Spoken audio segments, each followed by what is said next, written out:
From Wondery, this is Secrets, Crimes, and Audiotape. I'm your host, David Reinstrom. What we're presenting this week is a historical docudrama, a play written by two journalists. LA Theater Works originally staged it in 1991, and when it ran then, it resonated in the wake of the First Gulf War. In 1971, the New York Times obtained a top-secret Department of Defense study that indicated that the U.S. would never win the war in Vietnam. The Nixon administration won an injunction against the Times, which stopped them from publishing items from the leaks after only 3 articles. The clampdown infuriated the man who leaked the papers in the first place, an analyst named Daniel Ellsberg. Ellsberg turned around and offered up sections of the documents to the Washington Post, which wasn't covered by the court injunction. Under its legendary editor Ben Bradley, the Post decided to publish the Pentagon Papers. The government went into court and said that continuing publication of the Pentagon Papers by the New York Times would do irreparable damage to the security of the United States. The court accepted that argument. If the Washington Post goes ahead and publishes, isn't it in effect flouting the court's injunction? Ryan, that's a hell of a good argument. Let's publish and find out. The themes of that time are as relevant as ever. What's more important, the preservation of national secrets or the public's right to know?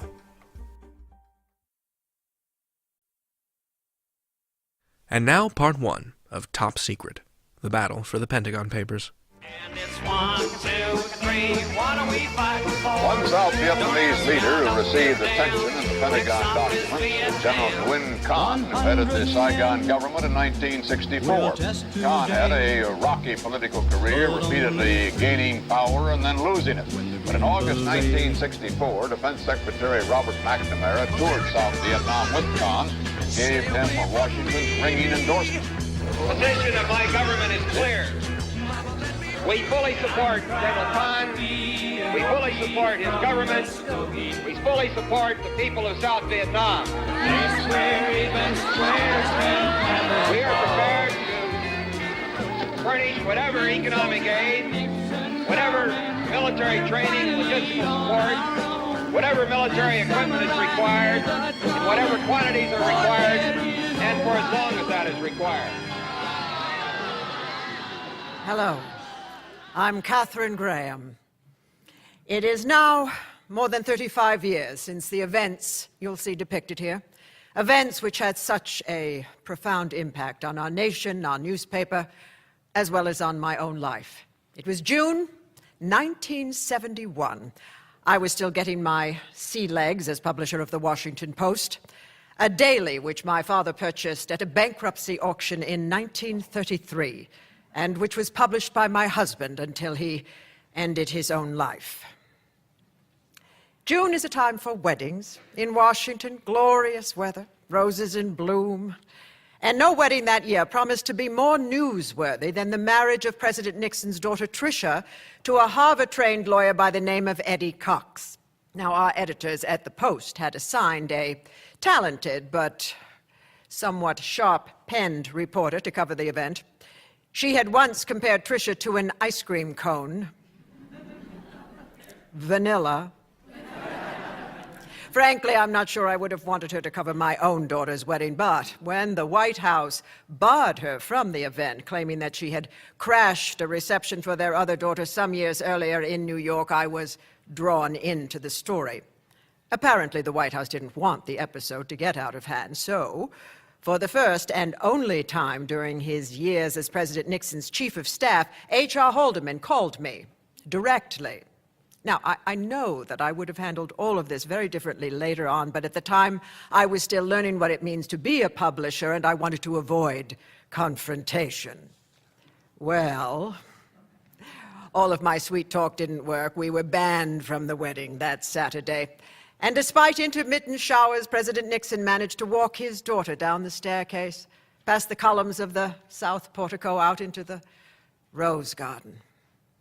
First outdoor wedding in White House history.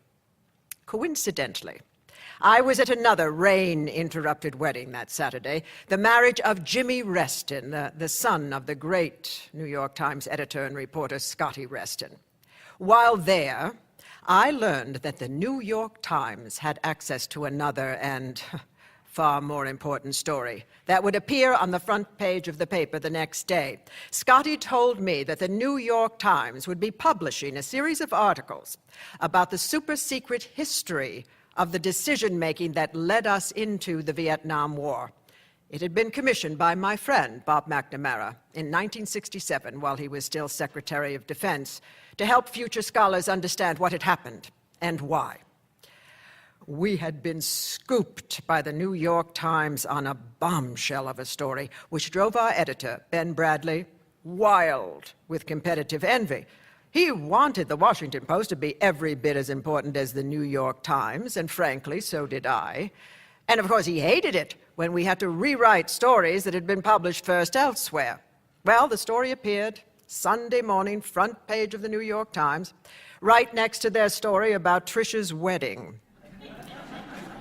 Ben was mortified, even more so the following day when the next installment appeared in what promised to be a blockbuster multi-part series.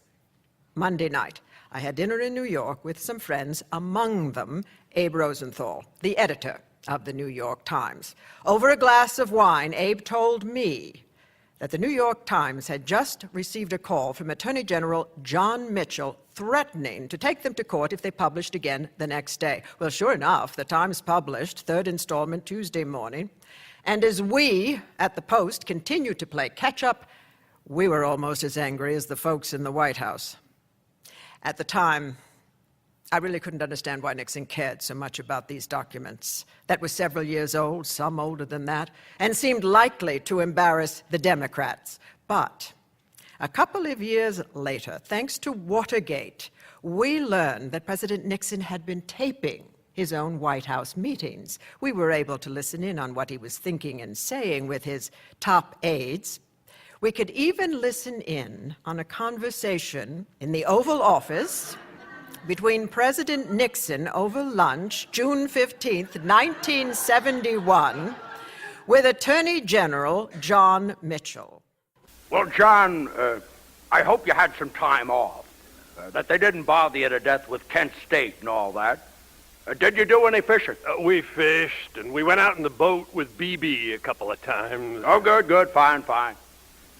I'd like some consomme. Would you like some consomme? Yeah, I'd love some. So it was absolutely great. The weather was wonderful. Yeah, I wish we were as lucky. Goddamn weather over Hanoi. Skies are like chop suey. Damn it, if you know any prayers, say 'em. Because we need some clear bombing weather. The bastards have never been bombed like they're going to be bombed this time, but you've got to have the weather. Well, is the weather still bad? No, it isn't all that bad. Goddamn Air Force won't fly. Air Force isn't worth a fiddler's fuck. I mean, these cocksuckers, they won't fly.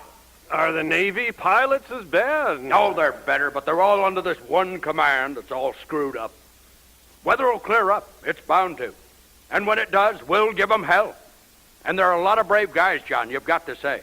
I mean, these POWs, these poor guys who got shot down, they're over there starving on that damned rice.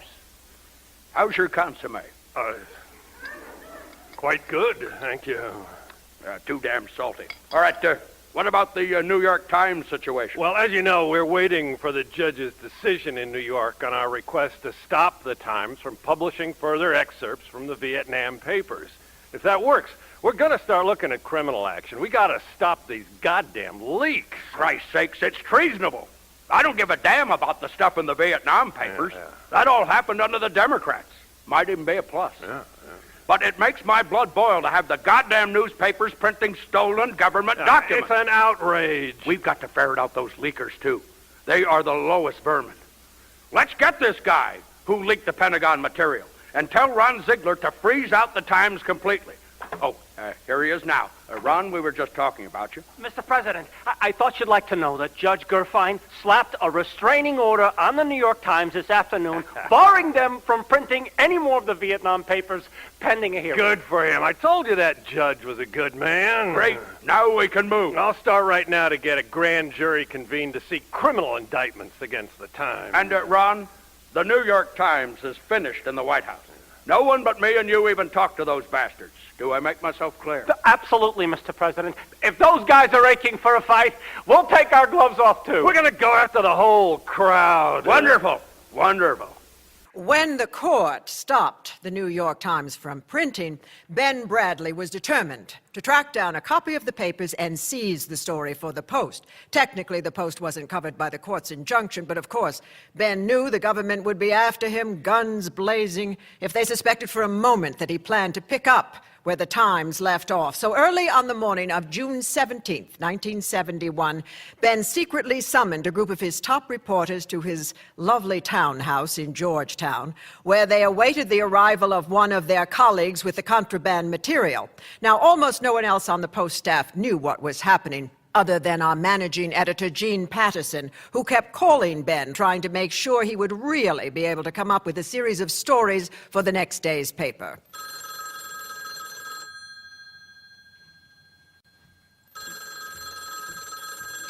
Bradley here? Ben. Gene? I need to alert the composing room crew down here. Are we really going to be able to go with it tonight? Well, you're goddamn right we will. It burns me to get beaten on a Washington story by the New York Times. Now that they're barred from publishing, we've got a golden opportunity. Okay, who's going to write it? Well, I asked Roberts, Martyr, and Wilson to come directly here. Not taking any chances on the feds finding out about this. I heard a report the Times got the stuff from a guy named Ellsberg. Is he our source, too? Oh, damned if I know, Gene. All I know is that Bagdickian shot out of town yesterday, headed somewhere in a hurry, and the next thing I know, he calls me some god-awful hour, tells me he's on his way back with the goods. Hope he didn't get hijacked. Wait a minute, maybe that's him now. I'll call you back. Bagdickian, you son of a bitch, you made it. Christ, this is it? Geez, there must be 5,000 pages in that carton. 4,415 to be exact. God, it's damn hot. Have you got a glass of water? Okay, look like you need it. Another scorcher out there? Guess who I met on the plane? Stanley Carnow. Oh, no kidding. What'd you say? Well, mostly small talk at first. How glad he was to be joining the Post, stuff like that. I was in first class. Me in one seat, the carton in the other, both trying to look inconspicuous. Suddenly, the son of a bitch figures it out and yells, "You got it!" Christ, what'd you say? I said, "God what, Stanley?" Here you go. Oh, thanks. So, he looked blank for a minute, and then his face turned red as a beet, and he just said, "Oh," and skulked away. Boy, this gets more like a spy movie every minute. Hey, here come the guys. I asked Chow Roberts, Murray Martyr, and George Wilson to get over here and work on this. You certainly have the first team. Damn, it's good to get my hands on the original after rewriting the goddamn New York Times for 3 days. You did good, Bagdickian. Yeah, this is a mess. Some of it isn't even numbered. It's out of chronological order. Gonna take us days just to sort this out. Days my ass. This is our shot. I want to stick it to the Times. We sit on this, the government finds out, might try to stop us. I want a story for tomorrow's paper. Tomorrow, Ben, that's totally unrealistic. Oh, come on, Murray. I heard that you once actually produced a story for the next day's paper. I think it was April 10th, 1955. All 3 paragraphs. Well, we know you can do it again. Hey, Wilson, you know you'd be a howl if this wasn't such damn serious business. I mean, the Times had 3 months to consider this stuff, and we're expected to sort it, read it, understand it, and write it in 7 hours? You know, I don't mind going to jail for publishing a leaked document, but I'm not going to jail for stupidity. Gentlemen, the Washington Post is a daily newspaper, and this is a breaking story. I suggest we treat it as such. So let's tackle it, do our best, and take a reading in a couple of hours when you have it somewhat sorted out, okay? Where to? Table and paper set up in my den, fellas. Good luck. Hey, George, just give me a hand with this box. God, this mother's heavy. How are we going to divvy this thing up? By chronology or subject? How about by weight? Let me get a breather before the lawyer shows up. Lawyer? Oh, yeah. Our usual guys handle a big case up in Chicago, so the law firm is sending down some heavy hitter from New York. His name is Brian Kelly. We got to run this past him. Well, makes sense. It's definitely a hot one. I don't expect him to be too thrilled. Maybe he'll love it. I don't know. I highly doubt it. The Secretary of State used to be the head of their firm. Oh, hey, look, I'm dying to know how you engineered this thing. Well, Ben, you remember your commitment. You said these papers get printed or the Post will be looking for a new executive editor. Yeah, and I meant it, goddammit. I want this more than you or anybody. This puts us on the map. This makes the Post a national paper. Oh, well, I can't say too much, not even to you. I can't figure out why McNamara ordered this study in the first place. He's the Secretary of Defense during the whole thing. Could only make him look bad. Well, he wanted a historic record of the whole bloody mess to learn from our experience. What he got was a detailed account of all the manipulations and lies, the self-delusions. Anyway, when the story broke in the New York Times last Sunday, I began calling all over the country trying to find a copy of the papers. And 2 nights ago, after the Times was ordered to stop publishing, I struck oil. I got a call from a source. He had lots of worries, but mostly I just had to promise we'd use this stuff. What's all this source crap? I mean, every news report in the country this morning is saying it's this guy Ellsberg. Yeah, well, they're saying who they think the Times source is. I'm not saying who mine is. Oh, okay. Well, go ahead. Yeah, that's when I called you and got your assurances, and then I headed for Boston. Boston? Now here I am thinking you're in Los Angeles. No. My guy was in a motel in Boston. Talk about spy movies. I was directed from one phone booth to another and from checkpoint to checkpoint until the drop was finally made. By now it's 2:30 in the morning. I get the papers into a carton, grab a cab to a hotel, and by this time I'm paranoid. I'm convinced I'm being tailed. That's not paranoia. I'm not the way this government's been reacting. That's common sense. I hope nobody besides Carnow saw you. Yeah, I was pretty careful. And this morning, after a few hours sleep, I had a cup of coffee and began looking for some twine to tie the carton so I could carry it on the plane. And naturally, there was no rope to be found anywhere in the hotel at 6 a.m., so I managed to find a piece they'd used to tie a dog to a fence a few days ago. Let the record show that it took a dog leash to transport the Pentagon Papers. But while the reporters were upstairs, intoxicated by the aroma of a great story, a top-flight lawyer from New York arrived at Ben's door, a man by the name of Brian Kelly. Now, as it happened, I had never met him, but he had a reputation of being a brilliant litigator. Kelly was in the living room delivering a sermon on the law to Ben Bradley and Meg Greenfield, my great friend and the Post's editorial page editor. It was just after noon when Kelly began to make his case. Look, I can understand how you guys feel. You're newspapermen and women, and it's your job to print news without necessarily making any judgments as to whether... Oh, come on, Mr. Kelly. Give us a little more credit than that. Wait a minute. Wait. Let me finish my point. And please, call me Brian. I'm simply trying to put it in some perspective. Back in 1931... Where's my citation? Yeah, back in 1931, in a case called Neer versus Minnesota, the Supreme Court said that the government has the right to prevent publication of material that could endanger human lives, like naming the sailing dates of transports or the number and location of troops. Now, you guys got some 5,000 pages of top-secret, war-related material, and inside of 8 hours, you plan to dump it on the public without doing a careful, responsible analysis of what's in it. Brian, that's ridiculous. I mean, the Washington Post has no intention of publishing troop movement or anything that we regard as sensitive material. Well, yeah, but how do you know, Ben? You rush into print with something that on the face of it looks innocent enough, but what if, as a result, some agent or operative in Vietnam gets executed? How would the Post look? Yeah, my soapbox may be showing, but I'm convinced that by printing the Pentagon Papers, the Post will save lives, not cost lives. And the families of 50,000 Americans killed in that damn war, not to mention the Vietnamese, may even want to know why it wasn't done earlier. Well said, sir, but I'd hate to have to prove it in a court of law. Might go over better at an anti-war demonstration. Oh, wait a second, Brian. I resent the suggestion that we're staging some kind of street corner demonstration here. The 3 men in that room between them have 70 years of distinguished coverage in their field. Jal Roberts, the senior Washington correspondent of this newspaper, is retiring in 2 weeks after 38 years of government reporting. And George Wilson is the most trusted Defense Department expert in the business. Murray Martyr knows more about the State Department than the goddamn Secretary of State. I'm not questioning anybody's credentials. Oh, you're questioning their judgment. We're big boys, Brian. We're not a bunch of kids playing newspaper. We make these kinds of decisions every day. Gentlemen, look, I hope we can avoid getting into personalities. We are all on the same side in this situation. My job is to lay out the legal options. Now, the government went into court and said that continuing publication of the Pentagon Papers by the New York Times would do irreparable damage to the security of the United States. The court accepted that argument, at least to the extent that it ordered the Times to cease publishing till the facts can be determined in a formal hearing. The presumption, it seems to me, is that the court intends the issue be aired in the courtroom, not in the press. If the Washington Post goes ahead and publishes, isn't it in effect flouting the court's injunction? Brian, that's a hell of a good argument. Let's publish and find out.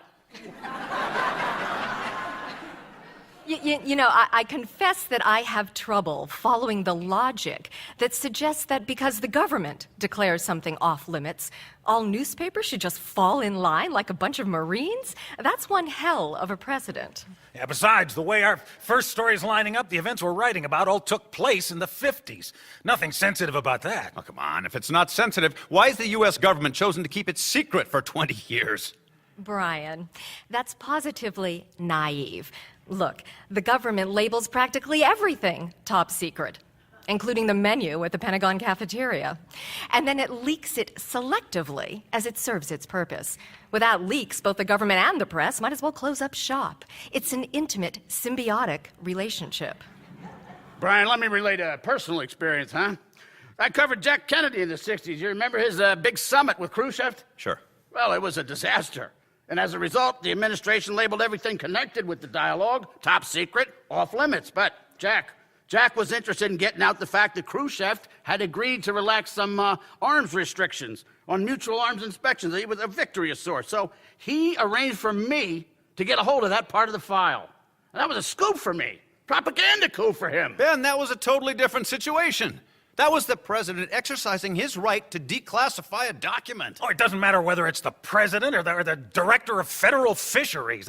The point is that this cozy arrangement between the press and the government in Washington has gone on for a long, long time. Most of it produces pablum, but once in a while, a journalist manages to ferret out something really meaningful. Sure, it might embarrass a federal official or an entire administration, but do we have a right to suppress it or to give the government that power? Who's talking about suppression? I'm not arguing against publication. I'm arguing against rushing into publication. What is the rush? Well, I'll tell you what the rush is, Brian. For 3 days at times, they've been beating the living bejesus out of us. Now I'm going to be goddamned if I'm going to let this story slip away now. In short, a scoop at any cost. No, calculate the cost as best you can. Then go for the scoop.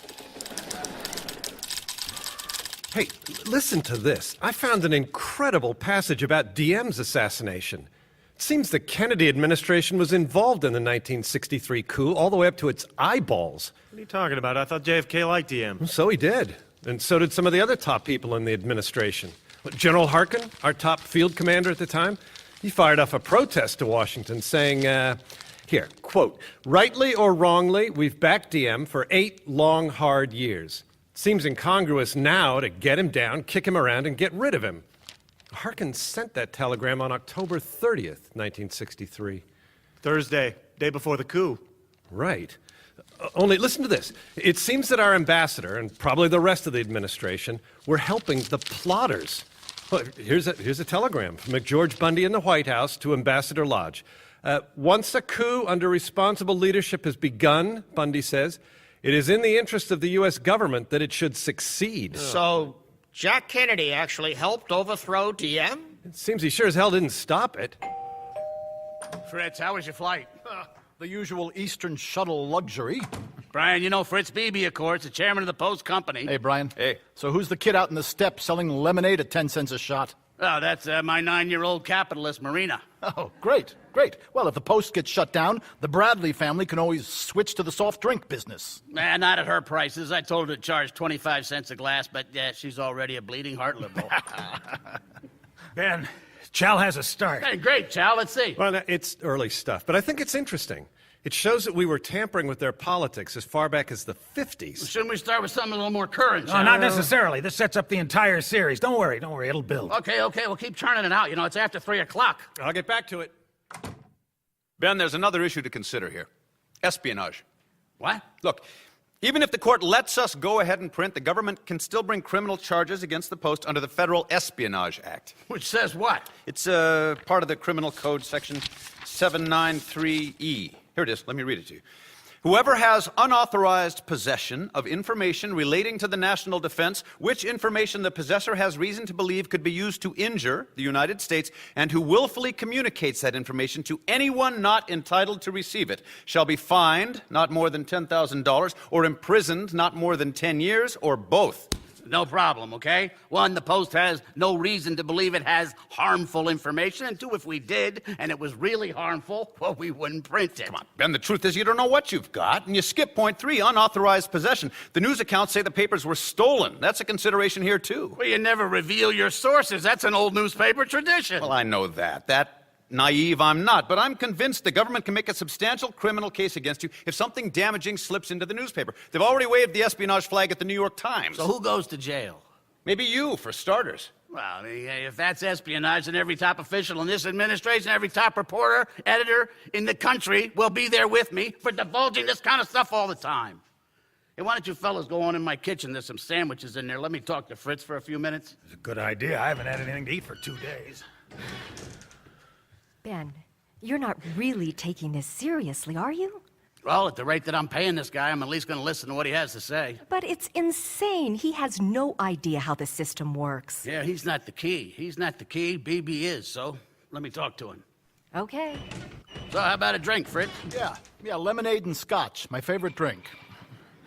You know, Fritz, we really need this one. When Catherine made me editor of this paper, I told her that it could go 2 ways, towards greatness, towards mediocrity. I have no intention of presiding over the latter. Ben, you know that my blood has more ink in it than it has profit and loss ledgers. Just the thought of a story like this makes me lightheaded. But I'm also a businessman. And when I look through the lens of the chairman of the board of the Post Company, I get damned nervous. What? About the survival and economic health of this company. You look what's on the table if we end up facing criminal charges. The Post stock went public only 2 days ago. We got 1,300,000 shares outstanding. Our deal doesn't firm up until the end of next week, and it includes a clause that says the entire stock issue can be canceled by a, quote, catastrophic event. Well, to my mind, no, a criminal indictment for violating espionage laws, that adds up to a catastrophic event. Well, there isn't going to be any criminal indictment, Fritz. You know, I've been around this town for 30 years, and no president's ever been dumb enough to take on the press in that manner. I mean, sure, Nixon hates our guts. He loved to stick it to us, but he doesn't have the balls to go the criminal route. What makes you think he doesn't have something? There are such things as real secrets. After all, hey, we almost lost the Battle of Midway when the Chicago Tribune printed the fact the U.S. had cracked the Japanese codes. Yeah, I remember. I was in the Navy. Thank God the Japanese didn't read the Chicago Tribune. Well, you can be damned sure that Hanoi is reading the Washington Post. Anyway, all Nixon needs is an indictment. Don't forget, we've also got TV and radio licenses. We get involved in a felony case, the FCC will pull those licenses faster than you can pronounce the call letters. What we're talking about here is a $193 million corporation on the line. Boy, that's quite a scenario, Fritz. And if I didn't know you better, I'd have to call it a cheap shot. Well, you know that I have to listen to this not only as a newspaper man, but also as a member of the board of the company. Ben, don't get paranoid. I'm dealing with you straight. It's not my style to play games. I'm here to protect Kay Graham and her newspaper. Yeah, I know, Fritz. I know that. And I respect you. You're her friend. You're her lawyer, her biggest shoulder. And I might add, you're her smartest advisor. Oh, thanks. You're overly kind. Well, don't worry. I am not stepping out of character. I'm just trying to decide what's the bottom line here. I mean, what if you had to decide this thing this minute? I'd have to say, I'm leaning against. Huh. Then where thou leanest, so leanest the Lady Graham. It's hard to think of a time that there were only a few sources for news.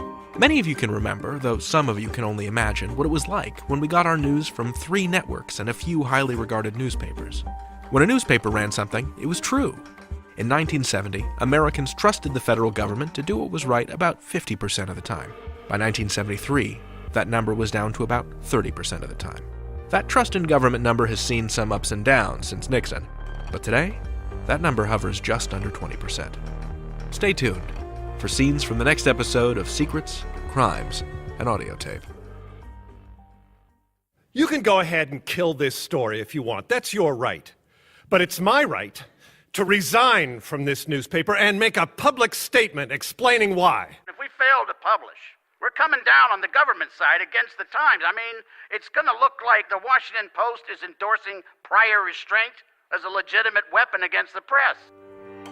Now you can listen to Secrets, Crimes, and Audiotape on NPR One, along with all of your favorite podcasts and news from NPR. Download the NPR app and tap the Interesting button when listening to Secrets, Crimes, and Audiotape. If you rate and review the podcast, I might read your review on the air. If you want to hear more dramas recorded live on stage, subscribe to The Plays the Thing, also part of the Wondery family. Top Secret, The Battle for the Pentagon Papers, was written by Geoffrey Cowan and LeRoy Aarons.